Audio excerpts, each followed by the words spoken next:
sou a professora Helena, sou morena, de estatura mediana, tenho os cabelos castanhos escuros, cacheados, um pouquinho abaixo da altura dos ombros. Estou muito feliz porque nós estamos aqui juntos mais uma vez. Eu sou professora de língua portuguesa do Fundamental 2 e nessa aula do 7º ano de hoje nós vamos explorar os aspectos descritivos de dois elementos muito importantes na narrativa: tempo e espaço. Vamos aprender a usar esses elementos a nosso favor dentro da narrativa. Narrar é contar uma história que pode estar no mundo real ou no mundo do imaginário. Nós já sabemos que a narrativa, por ser uma história, tem começo, tem meio e tem fim.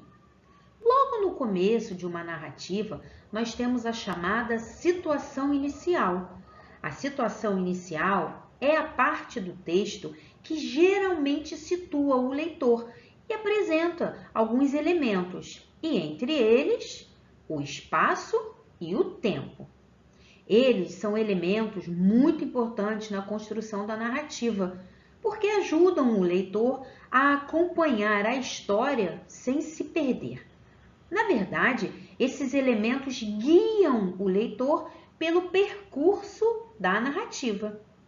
Quando não utilizamos bem os elementos do tempo e do espaço, o nosso texto corre o risco de ficar incoerente, e isso pode levar o leitor a desistir de ler todo o nosso texto. E nós não queremos isso, não é verdade?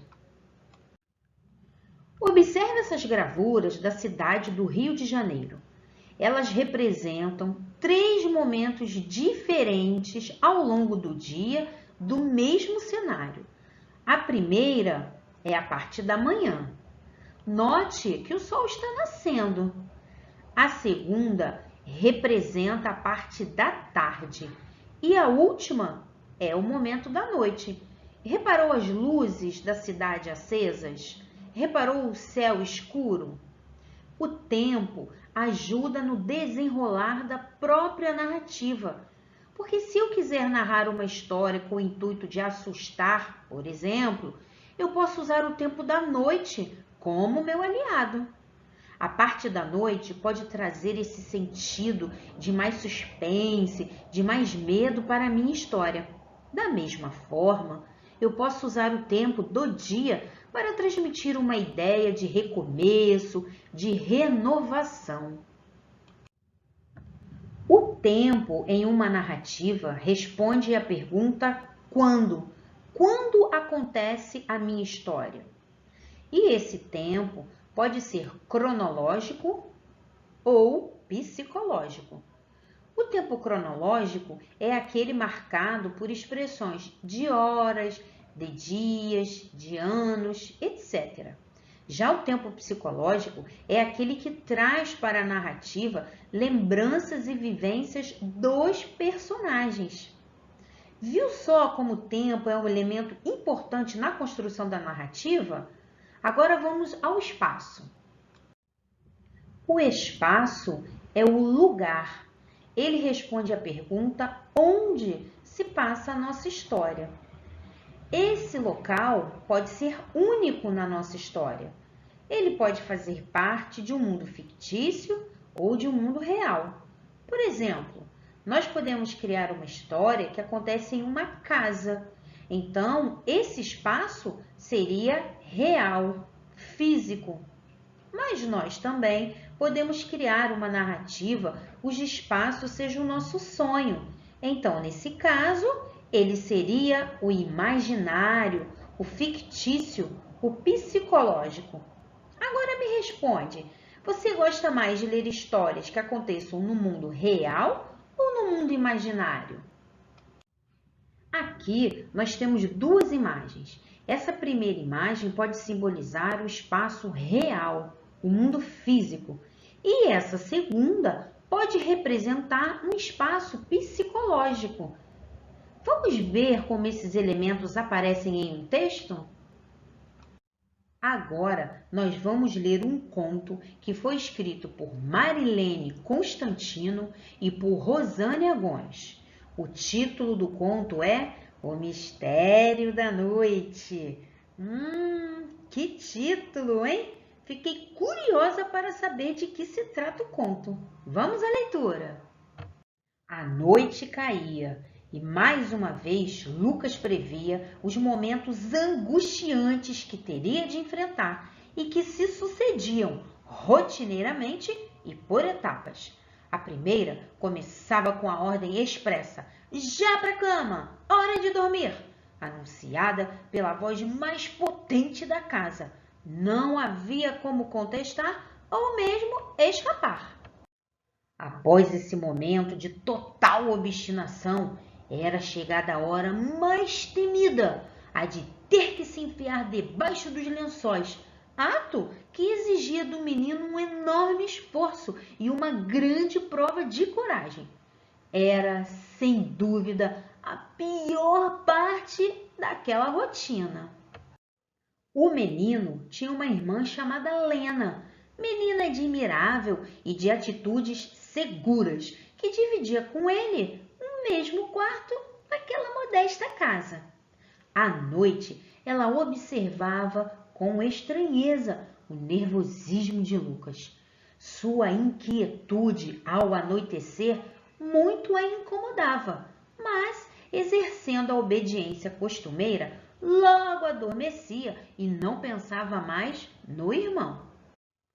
Todas as manhãs, ao despertar, ela se deparava com uma situação que a deixava intrigada e profundamente irritada.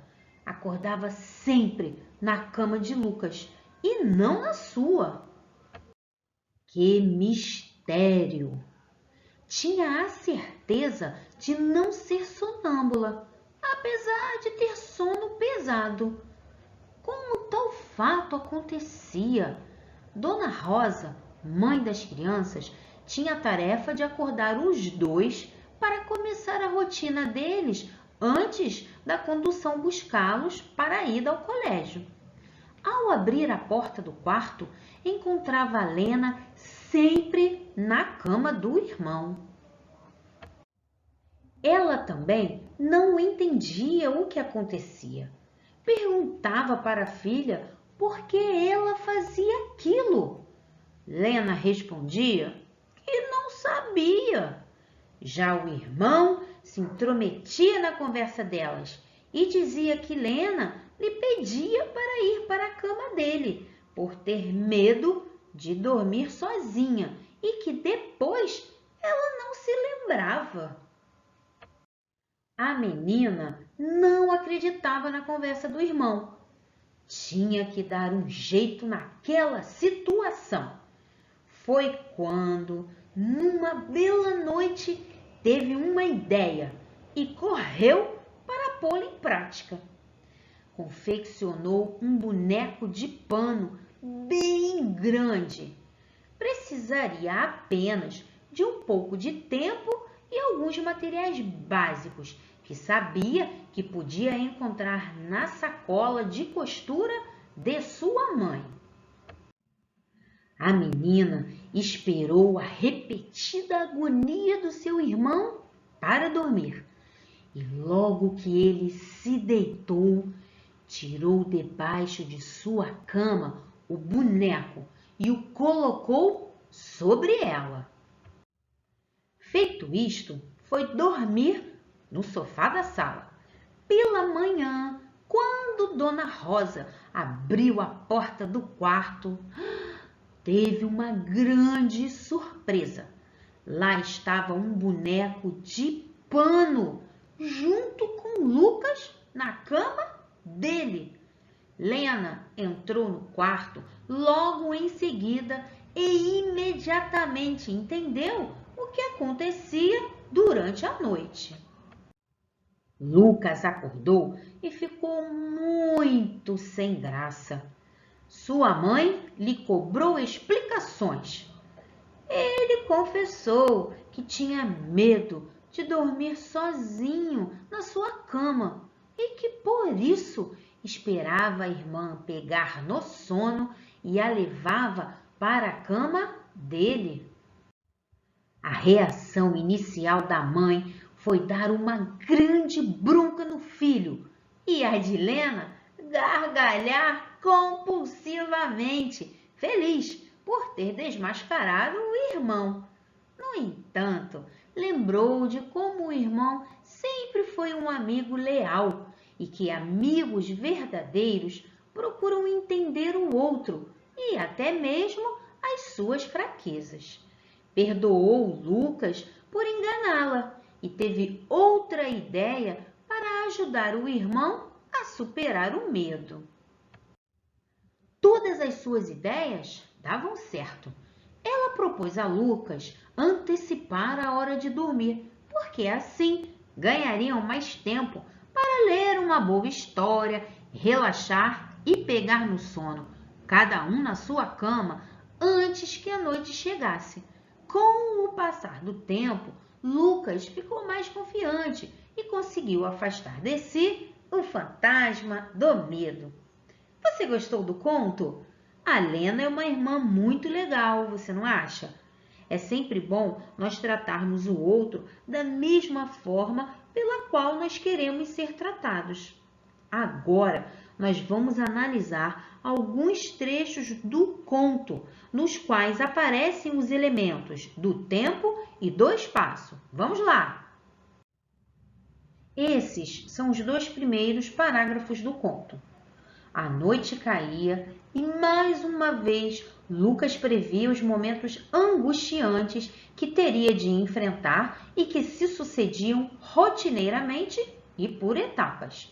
A primeira começava com a ordem expressa: já para a cama, hora de dormir, anunciada pela voz mais potente da casa. Não havia como contestar ou mesmo como escapar. Esses 2 parágrafos fazem parte da situação inicial e eles já nos esclarecem um pouco sobre a história. Nós ficamos sabendo que algo desagradável acontece com Lucas todos os dias. Vamos analisar nesses 2 parágrafos o tempo e o espaço. Qual é o tempo dessa parte da história? Esse tempo aqui é real ou é psicológico? Aqui o tempo é real e ele é marcado pelo fragmento A Noite Caía. Sabemos que a história se passa no período da noite. E onde ela acontece? Qual espaço ela acontece? Na casa do menino. Como é que nós sabemos que a história acontece na casa do menino? Sabemos por conta dessas expressões. Já para a cama e mais potente da casa. Essas expressões mostram para nós o tempo e o espaço. Vamos a mais um parágrafo do conto. Todas as manhãs, ao despertar, ela se deparava com uma situação que a deixava intrigada e profundamente irritada. Acordava sempre na cama de Lucas e não na sua. Nós podemos observar que nesse trecho o tempo é diferente do anterior, apesar de ambos serem tempos reais. Aqui, a situação narrada acontece em todas as manhãs. E ela acontece onde? Em qual espaço? No quarto dos irmãos, mais precisamente na cama. A situação narrada se dá por conta da troca de cama que acontecia com a Lena. Você percebeu isso? Ah, agora é hora de revisar. Na aula de hoje, nós exploramos 2 elementos importantíssimos na narrativa: o tempo e o espaço. Vimos que o tempo pode ser cronológico ou psicológico. Vimos também que o espaço pode ser físico ou psicológico. E aí, lembrou de tudo? Vamos ao nosso desafio do dia. Escreva um parágrafo narrando um pesadelo ou um sonho que você já teve. Lembre-se de contar quando e onde a sua aventura aconteceu, utilizando o tempo e o espaço. Mas, se você não se lembrar de nenhum sonho ou de nenhum pesadelo, não tem problema. Pode dar asas à sua imaginação e inventar. Fique à vontade. Hoje a nossa aula fica por aqui, mas em breve estaremos juntos de novo, hein? Tchau!